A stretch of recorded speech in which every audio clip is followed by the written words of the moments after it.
अस्सलाम वालेकुम and welcome to my YouTube channel Ayesha beauty secrets. आज आप लोगों को बिना टाइम वेस्ट किए सबसे पहले बात वही करेंगे जहां कल से रोकी थी।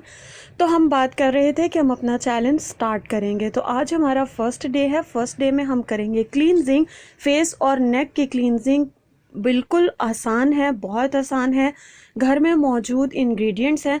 तो सबसे पहले हम लेंगे बेसन। 1 चम्मच आपने बेसन ले लेना है अपने हिसाब से। अगर आप 2 फेस की बनाना चाहते हैं तो ज़्यादा ले सकते हैं। 1 चम्मच बेसन लेने के बाद आपने लेना है बेकिंग सोडा। आपने लेना है थोड़ा सा, मतलब आप 2 पिंच ले लीजिए या थोड़ा सा आप अंदाजे से डाल लीजिएगा। आपने ऐड करना है बेकिंग सोडा।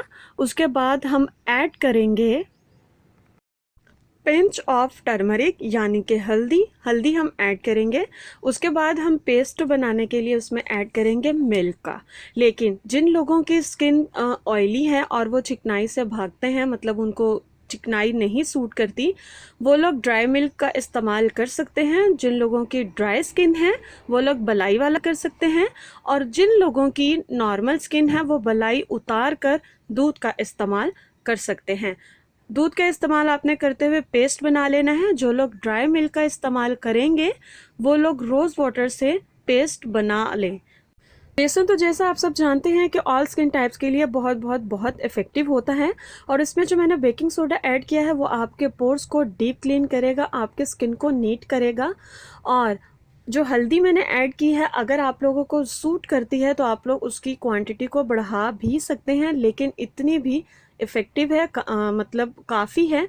कुछ लोगों को सूट नहीं करती तो वो लोग इतनी मिकदार में हल्दी का इस्तेमाल कर लें। बनाने के बाद आपने इस पेस्ट को अप्लाई करना है 5 मिनट के लिए, ड्राई होने देना है। अप्लाई करने के बाद 5 मिनट के लिए ड्राई होने देना है। ड्राई होने के बाद आपने करना है पानी को गर्म। ज़्यादा गर्म नहीं करना, गुनगुना पानी, लूक वार्म वाटर आपने लेना है। उसके बाद आपने उसमें हाथ डिप करते हुए अपने फेस को मसाज करना है 3 मिनट के लिए। 3 मिनट के लिए नीम गर्म पानी से, गुनगुने पानी से आपने मसाज करते रहना है।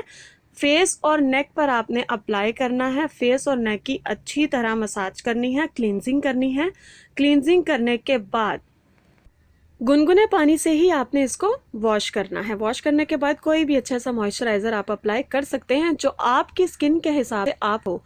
मिलेंगे कल नई वीडियो के साथ, नए टॉपिक के साथ, और बात करेंगे चैलेंज के सेकंड डे की कि आपको क्या करना है, कौन सी केयर करनी है और कौन सी रेमेडीज़ का इस्तेमाल करना है। जिन लोगों ने मेरे चैनल को अभी तक सब्सक्राइब नहीं किया वो मेरे चैनल को सब्सक्राइब कर लें और मेरी वीडियोज़ को लाइक ज़रूर कीजिएगा। अल्लाह हाफिज़।